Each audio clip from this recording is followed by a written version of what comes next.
마가복음 12장 말씀입니다. 11장부터 예수님께서 예루살렘에 입성하셔서 이제 십자가에서 자기 생명을 내주시는 이 사명을 감당하십니다. 그 과정에 이 예수님을 반대하는 이들이 많이 나타났다는 것이죠.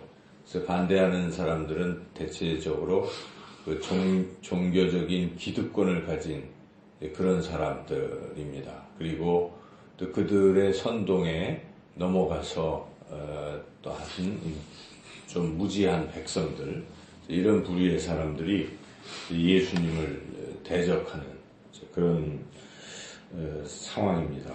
그래서 그런 사람들이 있는가 하면 또 예수님을 이렇게 온전히 따라가는, 헌신하는 그런 소수의 사람들도 있고, 또 그 중간에 놓여 있는 사람들, 그러니까 예수님을 이제 따라가려고는 하지만 완벽하지는 않은 이런 세 부류의 사람들이 있습니다. 그래서 그 세 부류의 사람이 오늘 12장에 잘 나타나 있습니다. 먼저 첫 번째는 예수님을 대적하는 사람들이죠. 이미 성전을 청결케 하는 그 사건을 목도하고 이들은 예수님께 무슨 권위로 그렇게 했느냐 하고 이제 따져 물었습니다. 대제사장과 서기관들, 장로들이었죠. 그래서 예수님께서 그들을 향해서 이제 말씀을 하시는데, 12장 시작 부분은 그들에게 하시는 예수님의 비유의 말씀입니다.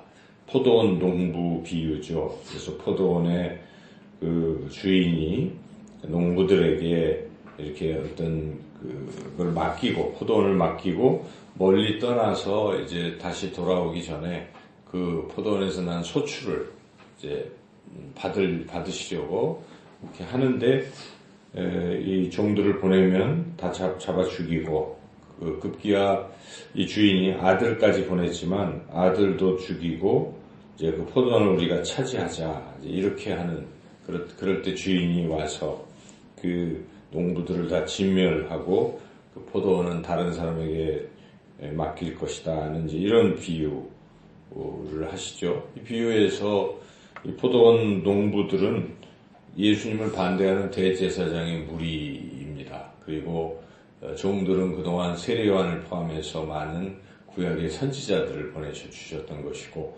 그리고 그 아들은 바로 지금 말씀하신 예수님 당신이시죠. 그래서 하나님의 아들로서 내가 여기 왔건만 너희들은 나를 지금 죽이려고 하는구나 하는 것을 지금 경고하고 있습니다. 이 경고는 이걸 깨닫고 이제라도 늦지 않았으니 다시 돌아와라 하는 그런 말씀이죠.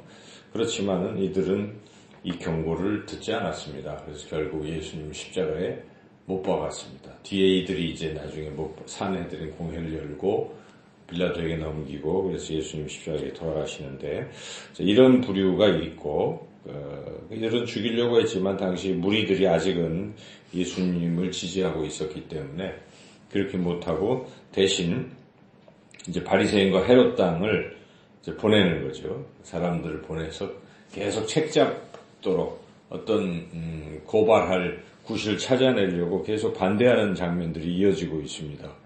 그래서 바리새인과 헤롯 당 사람들은 이제 당시 아주 첨예하게 문제가 됐던 걸 가지고 예수님을 올가매려고 하는 겁니다. 그러니까 세금 바치는 문제입니다. 두 종류죠. 로마 당국은 세금을 받으려고 하고 있고, 백성들은 좀 내고 싶지 않은 이런 상황에 열심당원이 있습니다. 당시에는 그 열심당원은 아주 극렬하게 애국주의자라고 볼 수 있겠죠. 무력으로 물리치려고. 우리 임시정부의 김구 선생님이나 이런 분들인 것이죠. 목숨을 걸고 구출하려면 이제 그런 부류의 열심당원들이 있는데, 그들이 세금 내는 것을 탐탁치 않게 생각할 것은 당연합니다. 그리고 로마 당국은 세금을 안 내면 또 가만히 두질 않고, 이 두 가지 이런 대립적인 문제에 어떻게 대답할까 하고 이제 예수님을 올가매려고 이들이 이 질문을 드리는 거죠. 세금을 가이사한테 바쳐야 됩니까? 바치지 말아야 됩니까? 이제 이렇게. 그럴 때 우리 예수님께서 지혜롭게 가이사의 것은 가이사에게, 하나님의 것은 하나님께 드리라. 이렇게 답변하셨죠. 그러니까 정확히 어느 한쪽에 뭐 이렇게 된 게 아닙니다. 알아서 해석을 잘 하라. 이런 뜻인데, 근데 예수님의 깊은 뜻은 가이사의 것이라도 이게 하나님의 것이라고 생각하면 하나님께 드리는 것이고, 또 가이사 자체도 하나님께 순종하는 사람이라고 한다면 하나님께 무릎을 꿇을 것이고, 그런 것이니까 본인들의 신앙에 달려있다. 이제 이렇게 지혜롭게 대답을 하신 것이죠. 그래서 이런 대답에 대해서 뭐 어떻게 할 말이 없으니까 놀랍게 여겼다. 그런 말씀입니다. 예수님의 어떤 지혜를 우리가 여기서 엿볼 수가 있습니다. 두 번째는 이번에는 사두개인들이 나섰습니다. 사두개인들의 특징은 부활이 없다라고 주장하는 사람들인데, 그 예수님은 바리새인들처럼 부활이 있다라고 믿고 있다라고 생각하는 거예요. 그래서 부활이 없다라는 것을 논증하려고 교묘한 이야기를 이렇게 해서 어떻게 되냐 하고 물어보죠. 여기 우리가 읽었던 것처럼 당시에는 형이 죽으면 동생이 그 형수님을 아내로 맞이하는 형수 취수법 뭐 이런 게 있어요. 그래서 그런 제도에 따라서 아들 7이 있는데 차례로 다 해서 형수님 한 분을 다 아내로 다 맞이했었다. 근데 죽으면 그 형수는 누구의 아내가 되겠느냐. 이제 이런 교묘한 질문으로 예수님을 또 함정에 빠뜨리려고 했을 때 예수님께서 답변을 하시죠. 하나님은 산자의 하나님이시고 또 천국에서는 그런 장가가는 일도 없고 그런 것이다. 그래서 너희들이 지금 성경도 제대로 모르고 하나님의 능력, 장가를 안 가고도 하나님께서는 인류를 보존하거나 이렇게 하실 수 있는 것인데 너희들이 그 하나님의 능력을 오해했다. 특별히 하나님의 말씀인 성경을 오해했다는 부분은 너희들이 그렇게 즐겨 읽는 모세 5경에 봐도 거기에 모세의 책 26절에 보면 모세의 책 중에도 그 하나님은 아브라함의 하나님이요 이삭의 하나님이요 야곱의 하나님이라고 이렇게 있는데 아브라함, 이삭, 야곱이 만약에 죽었다면 부활을 못하고 죽어 있다면 어떻게 하나님이 죽은 자의 하나님이 되겠느냐. 하나님은 산 자의 하나님이시기 때문에 그들은 지금도 살아있다. 죽었지만 다시 부활해서 산다. 부활은 있는 것이다 하는 것을 성경은 분명히 가르쳐주고 있는데 너희들은 그 성경도 깨닫지 못하느냐 하고 그렇게 질책하시는 것이죠. 예수님의 지혜를 우리가 또 볼 수가 있습니다. 이렇게 이제 반대만 일삼는 부류의 사람들이 있는데 그 중에서도 그래도 그나마 좀 회개하는 사람들이 등장한다는 것이죠. 그 이야기가 이제 28절에서 34절에 그래서 한 서기관의 이야기입니다. 한 서기관이 예수님이 이렇게 지혜롭게 막 대답하시고 하신 것을 보시면서 마음이 변했어요. 원래 서기관들은 다 그쪽 편들이었는데 근데 이제 한 서기관은 그 중에 한 서기관은 마음의 변화가 생겨서 예수님이 과연 하나님의 아들이신가 보다 하는 생각을 가지고 질문을 하죠. 그때 이 대화를 통해서 이 서기관이 주님의 뜻을 잘 깨닫고 그것을 인정하는 것입니다. 그래서 32절에 선생님 옳습니다 하고 인정을 하는 것이죠. 그때 예수님께서 그 서기관은 칭찬해 주신다는 것이죠. 34절 읽어보겠습니다. 예수께서 그가 지혜 있게 대답함을 보시고 이르시되 네가 하나님의 나라에서 멀지 않도다 하시니 그 후에 감히 묻는 자가 없더라. 다들 근데 너는 그래도 하나님 나라에 가까이 왔구나 하고 격려해 주시고 칭찬해 주시는 것이죠. 그래서 이렇게 회개하고 돌이키는 자에게는 하나님께서는 기회를 주시고 또 구원의 은혜를 베풀어 주신다는 것이죠.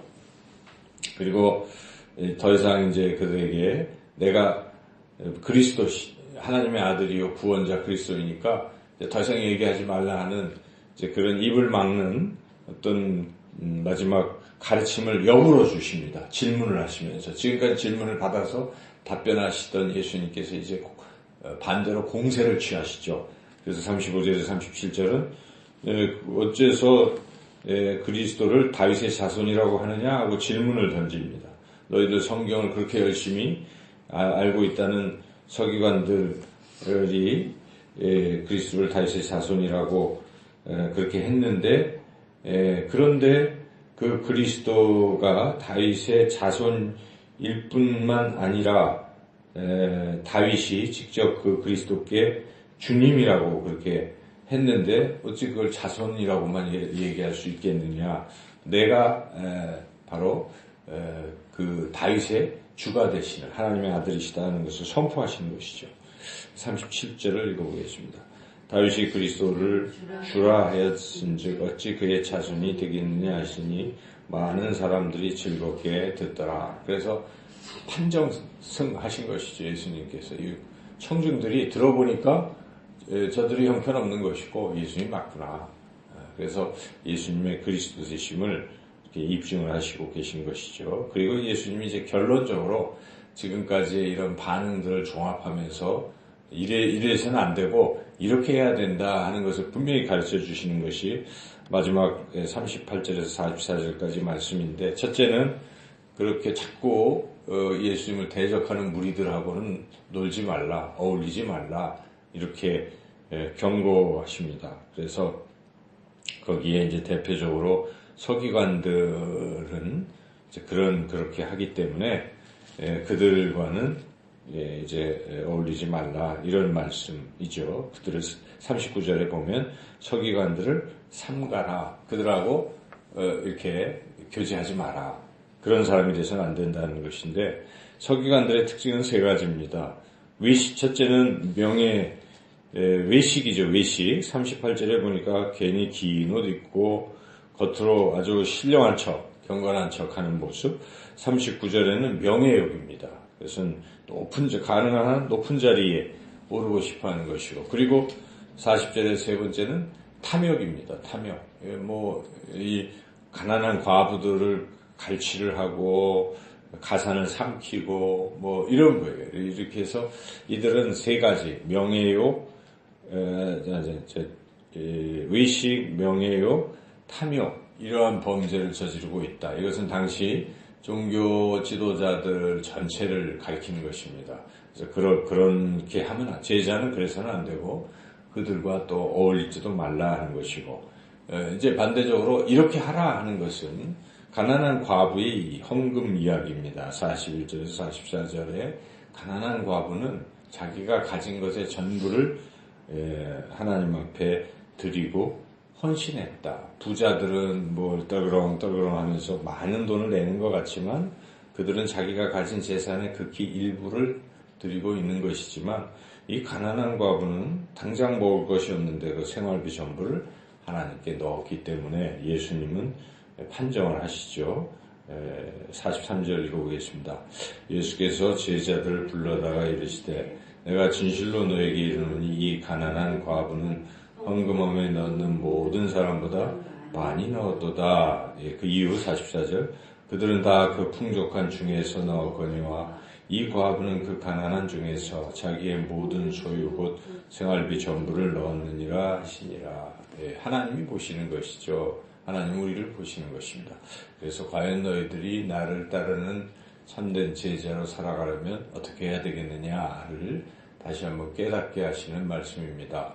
이 반대자들과의 이런 논쟁을 통해서 저들하고 닮으면 안 된다. 늘 겉으로 위식적으로 경건한 척하고 남에게 훌륭한 척하고, 그리고 항상 높은 위치에서 대접받기를 원하고, 그리고 다 이 가난한 사람들을 긍휼히 여기기는커녕 그들을 갈취하고 착취하는 자기의 어떤 이속만 차리는 그러한 삶 밑에서는 안 되고, 이 가난한 과부처럼 자신의 생명을, 또 자신의 소유를, 자신의 모든 재능을 주님께 온전히 드려서 주님이 하시는 일을 또 감당하는 그런 참된 제자가 되라 하는 것이 예수님의 말씀입니다. 우리도 이 말씀을 귀 기울여 들으시고 오늘도 주님의 참된 제자로 살아가시기를 축원합니다.